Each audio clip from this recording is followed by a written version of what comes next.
自張佩松紀念中學四 A 班嘅陳思維，今日好慶幸可以採訪到你。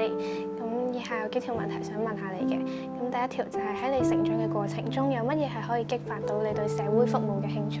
我諗應該係我讀緊大學嘅時候，我入咗學生會。咁我認為學生會係一個溝通同學同埋學校之間嘅好重要嘅一個橋梁。咁做緊學生會嘅過程中咧，我就參與策劃咗好多唔同嘅活動啦，例如籃球比賽、足球比賽。因為我嗰陣時入嘅係體育部啊，係啦，所以喺呢個過程中，我就喺籌備嘅過程中要同學習同學去協調唔同嘅時間啦、比賽規則啦等等，同埋都要同出面嘅商家去拉一啲贊助。咁喺過程中，我覺得自己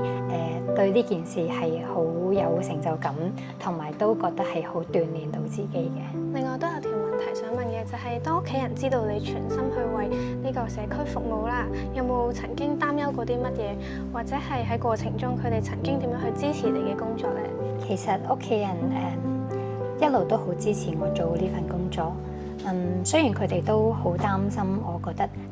呢份工作唔係一份容易嘅工作，因為要花好多時間精力喺社區度，自己冇乜私人時間，因為冇具體嘅返工或者收工時間。有時同屋企人食下飯，突然間收到一啲緊急嘅要需要協助嘅事情，例如停水停電啦，或者係打風落雨啦，都要喺屋企再出到嚟社區度。又或者一啲母親節啊、父親節啊，我都可能要喺社區度去同啲街坊過節，反而少咗時間去陪伴屋企人。但係我好多謝屋企人一路都好支持我，因為佢覺得呢份係一份好有意義嘅工作，好幫到人嘅工作。佢哋都見到我呢幾年一路都有唔同嘅成長，所以佢哋都好支持同埋好欣慰嘅。思源你好，我係嚟自張佩松紀念中學四 A 班嘅就慧希。咁我哋依家有第二條嘅問題想問你，想問下你從義工服務到區議員嘅經歷，如何塑造你喺擔任區議員嘅時候嘅工作風格？其實做義工嗰陣時，我哋嘅資源係好有限，其實可以講冇乜資源啦。咁好多時咧，我哋可以做到嘅嘢都好有限，能力都好有限，所以最主要可以做到嘅嘢就係耐心去傾聽個求助者，佢究竟有咩需要，遇到啲咩問題，做好個安撫情緒嘅工作啦，跟住再將佢嘅問題轉介俾社福機構啊，或者係區議員去跟進咯。當時做義工嗰陣時就咁樣嘅。所以我而家做咗區議員，都慣咗去詳細聽個街坊佢究竟遇到啲咩問題，咁佢依家嘅情緒狀況係點？好多時我哋講要解決問題之前，要先解決佢嘅情緒啊嘛，解決好情緒之後再去解決問題。所以呢件事都對我嚟講係好有得着嘅，因為啲居民首先喺我呢度順咗條氣先。係啦，跟住凡事有辦法嘅，我哋再慢慢去揾到相對應嘅辦法去解決。咁我哋仲有條問題，咁你可唔可以分享一下一個或兩個你最深刻嘅個案呢？個案真係太多啦，咁我講兩個我真係比較印象深刻嘅，就係我哋建明村係公屋嚟嘅，咁都比較基層。好多時我哋都會發掘到或者見到一啲長者啊，佢哋嘅狀況其實唔係咁好，唔係咁理想嘅。咁其中有一個長者咧係個伯伯嚟嘅，咁平時見到佢都感覺有少少唔係好正常啦。咁同埋覺得佢嘅外表都唔係咁乾淨之類嘅。咁我哋就上門去家訪探訪佢，發現佢屋企咧係囤積咗好多嘢。跟住佢又唔捨得掉嗰啲嘢，跟住屋企個居住環境係非常唔理想嘅。咁我哋透過不斷同佢嘅接觸，取得佢嘅信任之後，我哋將佢嘅情況轉介俾一啲社福嘅機構。當時咧，我哋係聯同關愛隊啦、社福機構嘅社工啦，一齊上到去佢屋企，幫佢執咗間屋，咁都令到佢間屋終於有地方瞓覺啦。佢之前屋企冇地方，好亂嘅時候咧，佢係唔返屋企瞓覺嘅，佢瞓喺後樓梯啦，瞓喺商場嘅公廁度啦嘅殘廁度。所以執乾淨間屋之後咧，佢都開始有返啲正常嘅生活。佢仲要有個好好嘅消息，就係佢喺近期揾到老婆，結咗婚，所以都結束咗佢單身漢嘅生活。對我嚟講都係真係好有意義。同埋仲有一個個案咧，就係我哋之前收到一啲居民打電話嚟求助，就話佢住喺佢隔離屋有個婆婆，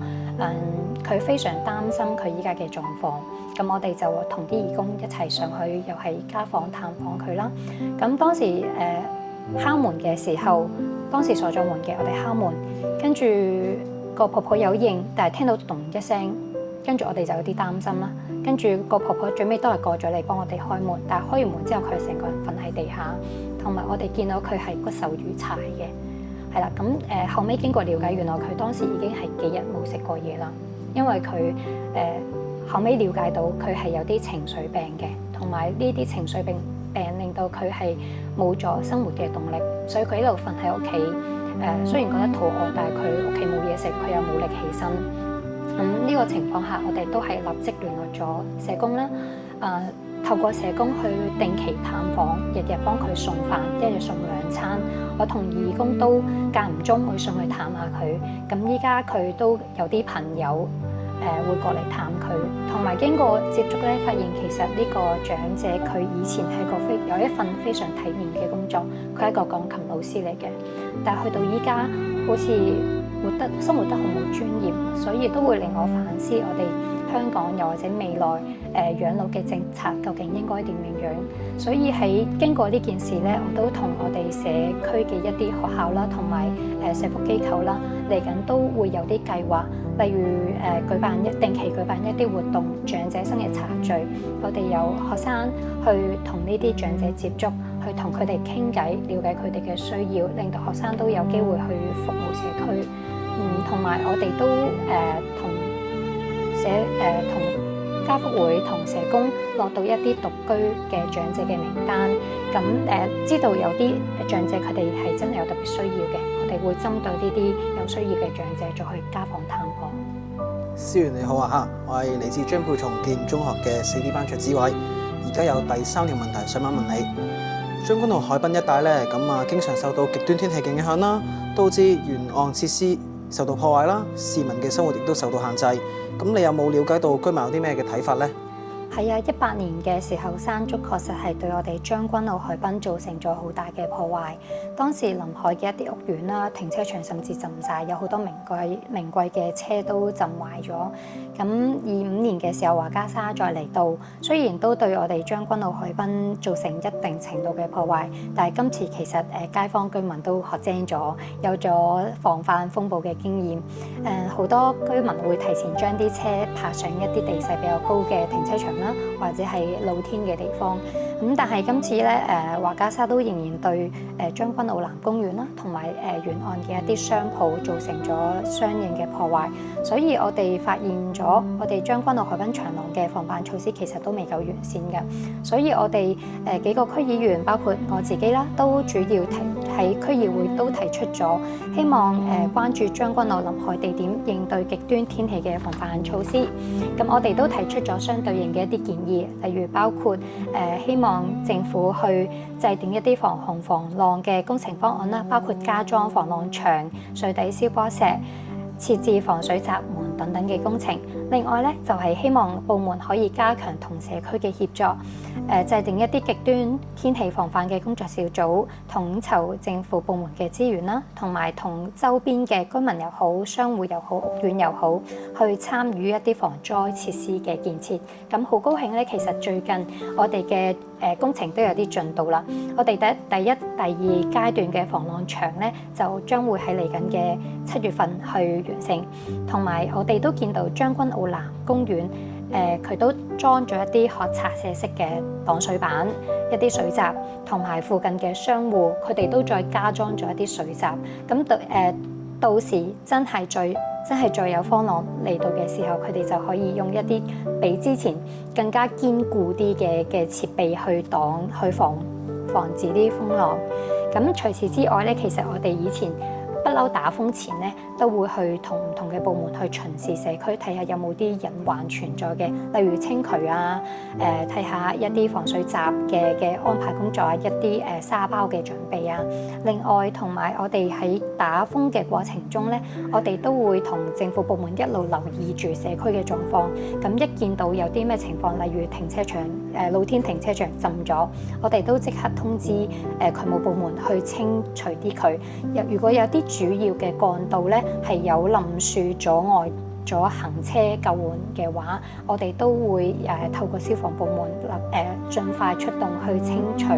一啲擋住咗嘅障礙物啦。資源你好，我係嚟自張培松紀念中學嘅4C 班馬希兒，而家係問題4，我想問下你作為一名年輕嘅區議員，你係如何去帶動區內面嘅學生去認識憲法同埋基本法呢啲抽象嘅概念呢？其實除咗一啲好傳統嘅做法啦，即係可能我哋會同一啲學校協助去舉辦一啲講座同埋分享之外咧，咁其實我都做過學生嘅，都知道其實呢啲條文係真係沉悶同埋抽象嘅，唔係咁容易理解。所以我自己喺工作嘅過程中咧，我都會透過一啲比較生活化啲嘅場景啦，例如一啲遊覽，包括參觀駐港軍營啦，參觀國家安全展覽廳同埋立法會等等，去令到同學仔佢有啲更加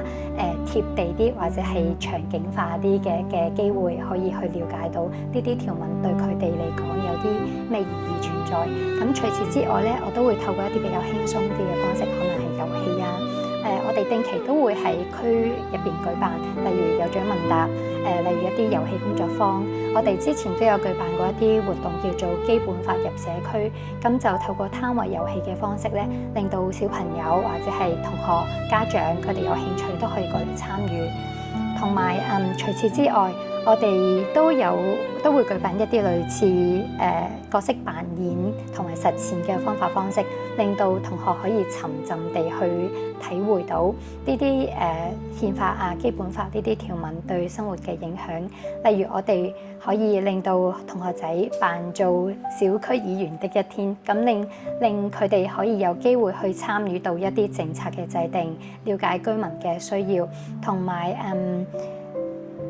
可以參與到一啲活動籌備當中。例如我哋之前都舉辦咗一個咖啡節，唔知你哋有冇印象？咁個咖啡節咧，其實都係喺一啲學校嘅學生嘅幫手下去籌備嘅。咁呢個咖啡節嘅全稱叫做大灣區青年節啦。咁令到同學喺呢個活動籌備嘅過程中，都有機會去同內地唔同嘅機構、唔同嘅商戶去有個溝通交流，令到佢哋對國家嘅了解更加深入。